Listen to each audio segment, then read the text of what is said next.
They wanted to know, why did you choose STEM, Dr. Womack? I chose STEM for the wrong reasons, but it ended up being a great asset to my life because I was able to apply to many different fields, including engineering, but in manufacturing and business and all those aspects. And I think that if I did it, any of you all could do it too.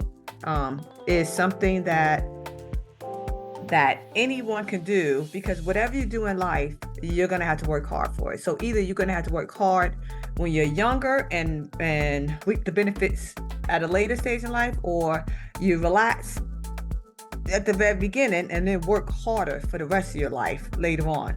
So you just have to make those choices, because in the end, you will always have to work hard at one point in time. I chose this.